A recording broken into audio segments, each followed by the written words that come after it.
আমন্ত্রণ দীপ্ত সংবাদে আপনাদের সাথে আছি আমি ইয়াসমিন সুমনা। শুরুতেই বিআরবি কেবলস সংবাদ শিরোনাম। পবিত্র ঈদে মিলাদুন্নবী উপলক্ষে দেশের বিভিন্ন স্থানে জশ্নে জুলুস সহ নানা আয়োজন। ঢাকায় ভুটানের রাজার যাত্রা বিরতি সৌজন্য সাক্ষাৎ করলেন রাষ্ট্রপতি মির্জা ফখরুল। যুক্তরাষ্ট্রের 7 শতাধিক পণ্যে শতকরা 50% পর্যন্ত শুল্ক বসানোর ঘোষণা কানাডার।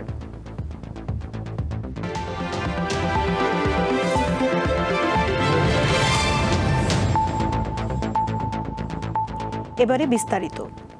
ধর্মীয় ভাবগাম্ভীর্যের মধ্য দিয়ে সারা দেশে পালিত হচ্ছে পবিত্র ঈদে মিলাদুন্নবী তথা মহানবী হজরত মোহাম্মদ সাল্লাল্লাহু আলাইহি ওয়াসাল্লামের জন্মদিন।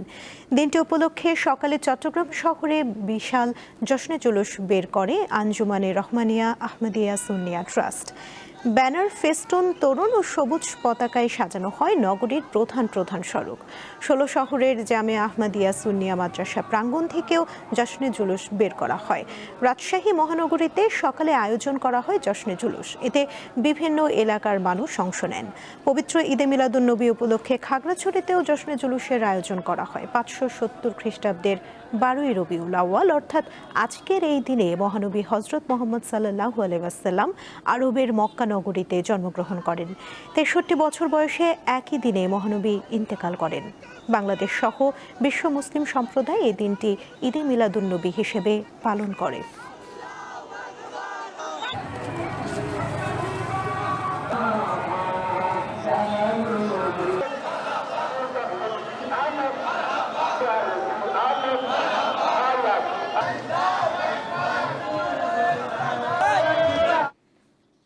ভুটানের রাজা জিগমে খেসার নাগমে ওয়াংচুকের সঙ্গে হজরত শাহজালাল আন্তর্জাতিক বিমানবন্দরে সৌজন্য সাক্ষাৎ করেছেন রাষ্ট্রপতি মির্জা ফখরুল ইসলাম আলমগীর। ভুটানের রাজাকে বহনকারী একটি বিশেষ বিমান সিঙ্গাপুর থেকে ভুটান যাওয়ার পথে আজ ভোরে ঢাকায় যাত্রা বিরতি করে। বিমানবন্দরে প্রায় 1 ঘণ্টার অবস্থানকালে ভিভিআইপি লাউঞ্জে রাষ্ট্রপতি ভুটানের রাজার সঙ্গে সাক্ষাৎ করেন।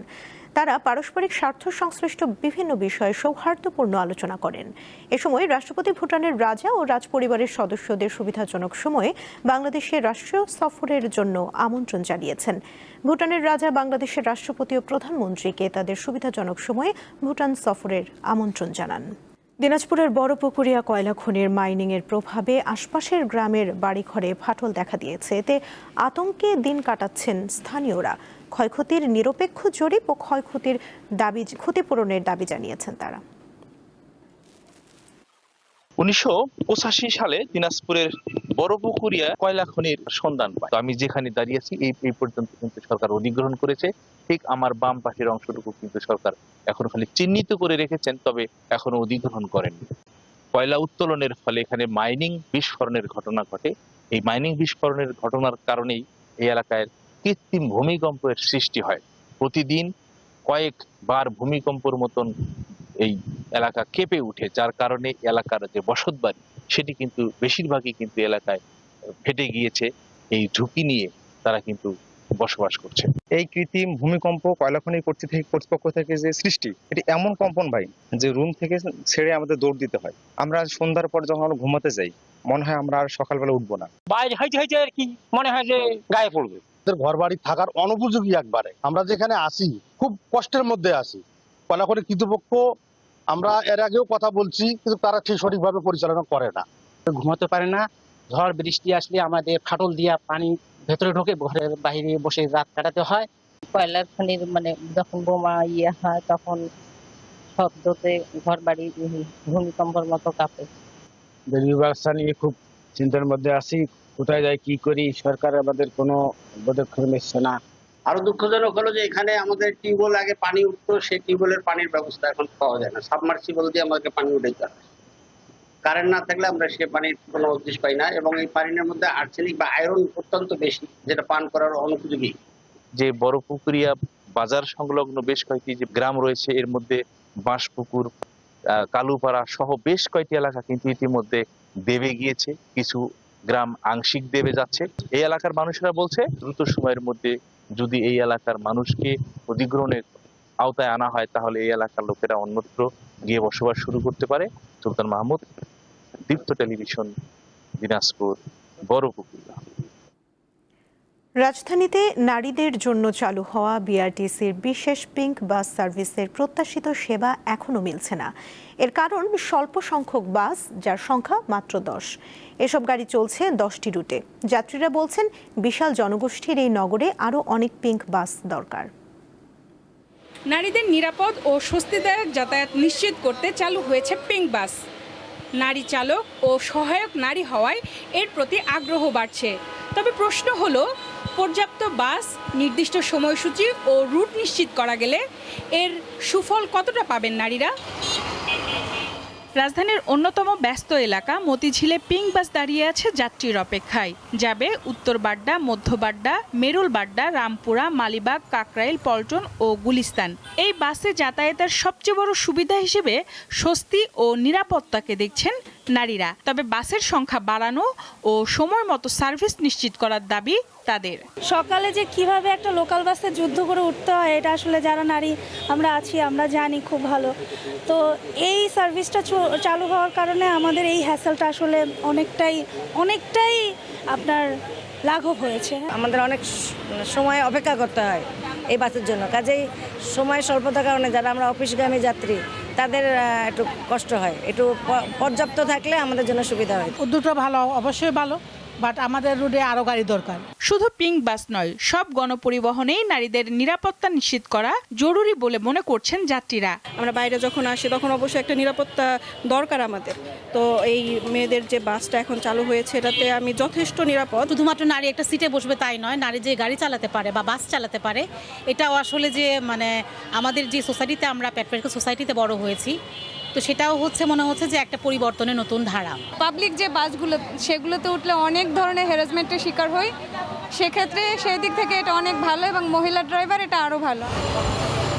নারীদের গণপরিবহনে হয়রানি ও নিরাপত্তাহীনতার অভিযোগ দীর্ঘদিনের। এমন বাস্তবতায় নারী চালক ও কর্মী দিয়ে পিঙ্ক বাস চালুর উদ্যোগকে ইতিবাচক হিসেবেই দেখছেন সবাই। পড়াশোনা করে পয়সা রয়েছে, তাদেরকে বলি তারা আরও আমার মতো স্ট্রাগল করুক, আমি যেই জায়গায় আছি এইখানে আসুক, মনটাও অনেক খুশি অপরন্ত ভরে যাবে, তারপরে অনেক শান্তিও পাবে, মানসিক কষ্ট পাবে না। আমি অনেক হ্যাপি। অনেক কথাই রাস্তাঘাটে বললে সব কথা কানে নেওয়া যাবে না, যেহেতু আমরা মহিলা মানুষ, আমাদের কোনো সমস্যা হয় না, সবসময় ভালোই লাগে। নিরাপদ যাতায়াতের সুযোগ নিশ্চিত করাই পিঙ্ক বাসের লক্ষ্য। এই সেবা কতটা নিয়মিত ও সহজলভ্য হয়, সেটাই এখন দেখার বিষয়। সঞ্জিদা প্লাবনী, দীপ্ত সংবাদ, ঢাকা। এবারে থাকছে উদ্দীপ্ত, যা কিছু ভালো ও উদ্দীপনার।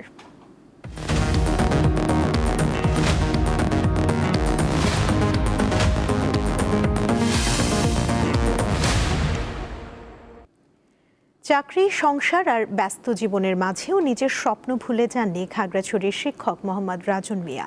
তিনি ছুটে চলেছেন স্বপ্ন পূরণের দৌড়ে। এরই মধ্যে 29 ঘন্টায় 214 কিলোমিটার দৌড়ে অর্জন করেছেন তৃতীয় স্থান। এবার আয়রন ম্যান জয়ের লক্ষ্য তার। দৌড় রাজনের কাছে শুধু শরীরচর্চা নয়, স্বপ্নের পথে এগিয়ে যাওয়ার নাম।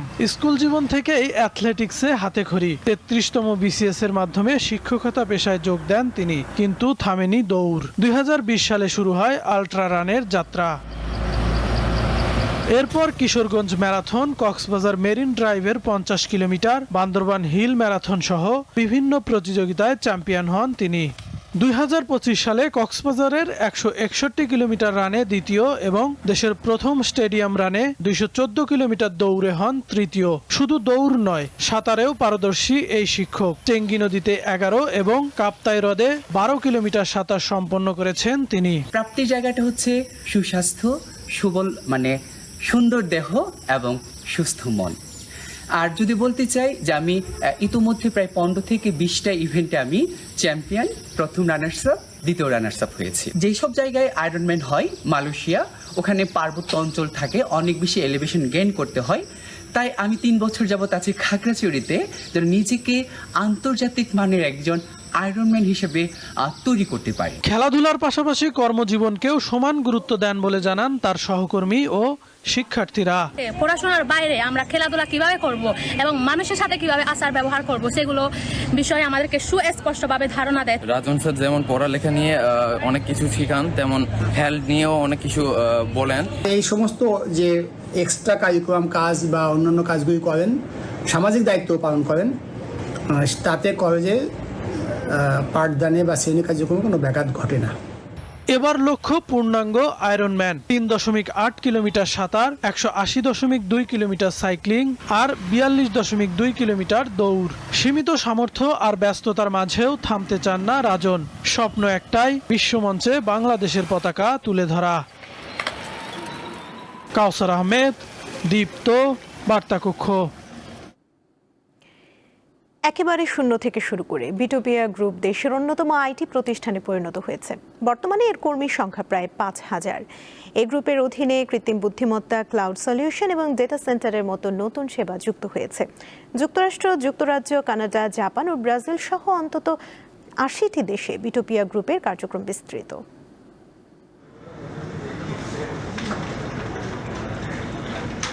কেবলমাত্র 5 লাখ টাকা দিয়ে প্রতিষ্ঠানের যাত্রা শুরু, অথচ এখন প্রতি মাসে বেতন বাবদ খরচ হয় প্রায় 8 কোটি টাকা।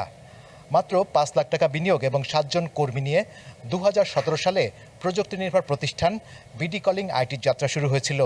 8 বছরে প্রতিষ্ঠানটি সম্প্রসারিত হয়েছে বহুগুণ। কিভাবে এই সফলতা আসলো, চলুন সেই গল্পই শুনি। শুরুর দিকে বিটোপিয়া গ্রুপ ওয়েব ডিজাইন ও development, mobile app development, visual ও ক্রিয়েটিভ ডিজাইন, ডাটা এন্ট্রি এবং ডিজিটাল মার্কেটিংয়ের মতো কাজ করত। এখন বিটোপিয়া গ্রুপের অধীনে কৃত্রিম বুদ্ধিমত্তা, ক্লাউড সলিউশন এবং ডাটা সেন্টারের মতো নতুন নতুন সেবা যুক্ত হয়েছে। গ্রুপটি নবায়নযোগ্য শক্তি, বৈদ্যুতিক সরঞ্জাম, সাপ্লাই চেইন এবং অবকাঠামো উন্নয়নের ক্ষেত্রেও বিনিয়োগ করেছে।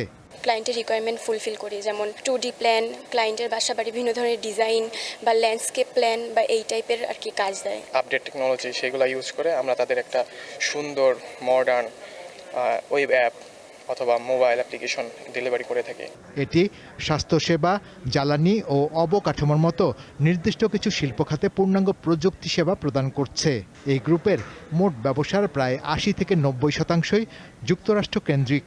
গত অর্থ বছরে বিটোপিয়া গ্রুপের সম্মিলিত বার্ষিক আয় ছিল প্রায় 200 কোটি টাকা। এখন তো আমাদের 22টা এসবিও, প্রায় 5,000 মতো এমপ্লয়ি কাজ করছে। 80টারও বেশি দেশে আমাদের ক্লায়েন্ট আছে, আর 5টা দেশে আমাদের পার্টনার আছে যারা বেসিক্যালি নিজস্ব অফিস এবং কোলাবোরেট অফিস এবং ইভেন তারা পার্টনার হিসেবে, সেলস পার্টনার হিসেবে আমাদের সাথে কাজ করছে, যারা ওখান থেকে ওই দেশে থেকে প্রজেক্টে সিকিউর করছে। আমাদের এখানে আমাদের ইআরপি সিস্টেমে আসতেছে প্রজেক্টটা, এখান থেকে আমরা এখানকার রিসোর্স দিয়ে ওই কাজটা কমপ্লিট করে আবার ক্লায়েন্টকে বুঝিয়ে দিচ্ছি। এআইতে বিনিয়োগের পাশাপাশি গ্রুপটি বিশ্ববাজারে দ্রুত নিজেদের বাজার সম্প্রসারণের লক্ষ্যেও কাজ করছে। একই সাথে তারা অন্যান্য স্থানীয় প্রযুক্তি প্রতিষ্ঠানের পণ্য আন্তর্জাতিক বাজারে পৌঁছে দিতে চায়। স্পেশালি একটা আলাদা সার্ভিস দিচ্ছি, সেটা হলো এআই অটোমেশন, এবং এআই দিয়ে আপনার টোটাল অর্গানাইজেশনের ইফিসিয়েন্সি বৃদ্ধি করা। সো এই জায়গাটাতে আমরা ফোকাস করে এখন প্রায় 600-এর মতো এআই ডেভেলপমেন্ট নিয়ে আমরা কাজ করছি। এক ঝাঁক নিবেদিত প্রাণ, দক্ষ ও সৃজনশীল কর্মী নিয়ে দেশের রপ্তানি বাজার আরও এগিয়ে নিতে চায় বিটোপিয়া গ্রুপ। শাহরিয়ার ইমন, দীপ্ত সংবাদ, ঢাকা। যোগাযোগ ব্যবস্থায় দ্বিতীয় পদ্মা সেতু ঘিরে আগ্রহ বাড়ছে পাবনা সহ আশপাশের জেলার মানুষের। এটি হলে রাজধানীর সাথে উত্তর পশ্চিমাঞ্চলের যোগাযোগ আরও সহজ হবে। তাই পাবনার কাজিরহাট, রাজবাড়ীর দৌলতদিয়া এবং মানিকগঞ্জের আরিচার মধ্যে ওয়াই টাইপ দ্বিতীয় পদ্মা সেতু নির্মাণের দাবি পাবনাবাসীর। একসময় ব্যবসা বাণিজ্যে সমৃদ্ধ ছিল পাবনা জেলা, কিন্তু 90 দশকে যমুনা সেতু নাগরবাড়ির পরিবর্তে সিরাজগঞ্জে হলে স্থবিরতা নামে পাবনায়। যমুনা সেতু চালুর আগে উত্তরবঙ্গের 16 জেলার সকল যানবাহন ঢাকায় যাতায়াত করত পাবনা দিয়ে। বর্তমানে যমুনা সেতু দিয়ে পাবনার যানবাহন চলাচল করছে, এতে সময় ও অর্থ বেশি খরচ হচ্ছে বলে জানান এলাকাবাসী। কাঁচামাল খুব দ্রুত ঢাকায় পৌঁছে দিতে পারবে, পড়াশোনার ক্ষেত্রে এবং ওই মেডিকেলে যাওয়ার ক্ষেত্রে আমাদের খুব সুবিধা হবে সেতুটা হলে। আমরা অবশ্যই পাবনাবাসী হিসেবে ওয়াই প্যাটার্ন সেতুর দাবি জানাই। সরকারের কাছে একটাই আবেদন, মানে আমাদের এই সেতুটা যেন হয়। সময় বাঁচাতে অনেকেই কাজিরহাট আরিচার নৌ রুটে স্পিড বোট, লঞ্চ এবং ফেরিতে যাতায়াত করেন, কিন্তু সমস্যা হয় কৃষি পণ্য পারাপার নিয়ে। এজন্য ওয়াই টাইপ দ্বিতীয় পদ্মা সেতু নির্মাণের দাবি পাবনাবাসীর। ওয়াই ব্রিজটা হলে শুধু আমাদের পাবনা থেকে 8 জেলা বা 16 জেলা নয়, আমাদের রাজবাড়িও হয়ে যাবে। রাজবাড়ি হলে আরও প্রায় 16 জেলার সংযোগ হবে, তাহলে 32টা জেলা আমাদের কানেক্টিভিটি হবে সারা দেশের সাথে। পাটুরিয়া, কাজিরহাট, আগে ছিল নগরবাড়ি, এখন ভাটিতে চলে গেছে কাজিরহাট। ঠিক আছে, পাটুরিয়া, কাজিরহাট, দৌলতদিয়া, এটি যদি হয়, পাবনা, শুধু পাবনা নয়, নাটোর, রাজশাহী, এদিকে কুষ্টিয়া আছে, এদিকে রাজবাড়ি, এদিকে দক্ষিণের উত্তরের আরও অনেকগুলো জেলা, তারা কিন্তু উপকৃত হবে। সেতু নির্মাণ হলে এই এলাকার ব্যবসা বাণিজ্যে প্রসার ঘটবে বলে মনে করছেন ব্যবসায়ী সহ নানা শ্রেণী পেশার মানুষ। কামরুন নাহার, দীপ্ত, বার্তাকক্ষ। আন্তর্জাতিক প্রসঙ্গ। যুক্তরাষ্ট্রের নতুন শুল্ক আরোপের জবাবে পাল্টা ব্যবস্থা নিয়েছে কানাডা। 700টির বেশি পণ্যে শতকরা সর্বোচ্চ 50% পর্যন্ত শুল্ক বসানোর ঘোষণা দিয়েছে দেশটি। 8 সেপ্টেম্বর থেকে কার্যকর হবে নতুন শুল্ক। কানাডার সরকারি কর্মকর্তারা জানিয়েছে, যুক্তরাষ্ট্রের সঙ্গে বাণিজ্য আলোচনায় অগ্রগতি না হওয়ায় প্রায় $20 বিলিয়ন পণ্যে নতুন শুল্ক বসতে যাচ্ছে। ইস্পাত, অ্যালুমিনিয়াম থেকে শুরু করে কৃষি যন্ত্রপাতি, প্লাস্টিক ও ইলেকট্রনিক্স খাতে এই শুল্ক আরোপ হবে। পণ্যের ধরন অনুযায়ী শুল্কের হার হবে শতকরা 15% থেকে সর্বোচ্চ 50%। অন্যদিকে বাণিজ্য যুদ্ধের ধাক্কা সামলাতে ছোট ও মাঝারি ব্যবসার জন্য $750 কোটি সহায়তা তহবিল ঘোষণা করেছে অটোয়া। গত শনিবার কানাডার বিভিন্ন পণ্যে শতকরা 50% শুল্ক আরোপের ঘোষণা দেন ডোনাল্ড ট্রাম্প।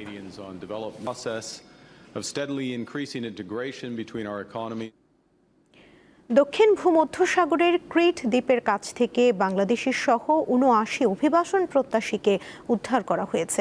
ইউরোপীয় ইউনিয়নের একটি ড্রোন সমুদ্রে ভাসমান 2 নৌকার অবস্থান শনাক্ত করে। পরে সেখানে অভিযান চালিয়ে নৌকা দুটিতে থাকা অভিবাসন প্রত্যাশীদের নিরাপদে উদ্ধার করা হয়। উদ্ধার হওয়া ব্যক্তিদের মধ্যে অন্তত 2 নারী ও 2 শিশু রয়েছে। তাদের মধ্যে বাংলাদেশি নাগরিকের পাশাপাশি যুদ্ধবিধ্বস্ত সুদানের নাগরিকও রয়েছে। সাম্প্রতিক সময়ে ক্রিট ও কাছের গাভদোস দ্বীপ গ্রিসে প্রবেশের অন্যতম গুরুত্বপূর্ণ অভিবাসন রুটে পরিণত হয়েছে।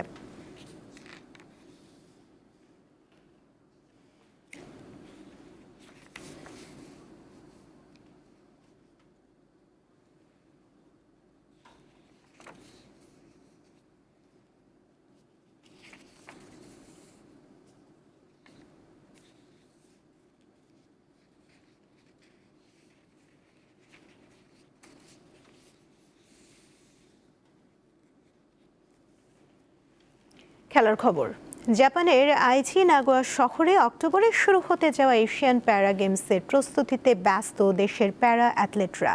মঙ্গলবার বিকেলে প্যারা অ্যাথলেটদের প্রশিক্ষণ দেখতে ঢাকা জাতীয় স্টেডিয়ামে উপস্থিত হন প্যারা অলিম্পিকের উইমেন ইন স্পোর্টস কমিটির উপদেষ্টা মাহমুদা হাবিবা। এ সময় এনপিসির সহসভাপতি সানোয়ারা হোসেন, মহাসচিব মারুফ আহমেদ মৃদুল সহ কর্মকর্তারা উপস্থিত ছিলেন। ক্যাম্পে অংশ নেয়া প্যারা অ্যাথলেটদের মধ্যে উন্নত মানের স্পাইকড অ্যাথলেটিক্স জুতা বিতরণ করা হয়। এবারের এশিয়ান প্যারা গেমসে বাংলাদেশ 6টি ডিসিপ্লিনে অংশ নেবে। আমাদের অনেক সীমাবদ্ধতা আছে, রাষ্ট্রীয় সীমাবদ্ধতা আছে, বিগত সরকারগুলো সীমাবদ্ধতা ছিল। আমরা চেষ্টা করছি, চেষ্টা করলেই যে সব হবে তা তো নয়, কিন্তু অ্যাওয়ারনেসটা অন্তত ক্রীড়ার মাধ্যমে আসুক। এবং চেষ্টা যেহেতু আমরা করছি, আপনারা যারা বাবা মা চেষ্টা করছেন, আপনাদের পাশে আমরা আছি। আমাদের মাননীয় প্রধানমন্ত্রী একটা বিশেষ কমিটি করেছেন, সম্মানিত প্রধানমন্ত্রী তিনি যে ওটার প্রধান, এবং 4টা মন্ত্রণালয়কে এক জায়গায় করে কাজটা করার আমরা চেষ্টা করছি। যুদ্ধ তো চলমান, কেবল তো 5 মাস 6 মাস পার হয়েছে। আমি প্রত্যাশা করি যে প্রতিটা ঘরে আমরা পৌঁছাতে পারবো। দীপ্ত সংবাদ শেষ করার আগে বিআরবি কেবলস সংবাদ শিরোনামগুলো জানিয়ে দিচ্ছি আরও একবার। পবিত্র ঈদে মিলাদুন্নবী উপলক্ষে দেশের বিভিন্ন স্থানে জশ্নে জুলুস সহ নানা আয়োজন। ঢাকায় ভুটানের রাজার যাত্রা বিরতি, সৌজন্য সাক্ষাৎ করলেন রাষ্ট্রপতি মির্জা ফখরুল। যুক্তরাষ্ট্রের 7 শতাধিক পণ্যে শতকরা 50% পর্যন্ত শুল্ক বসানোর ঘোষণা কানাডার।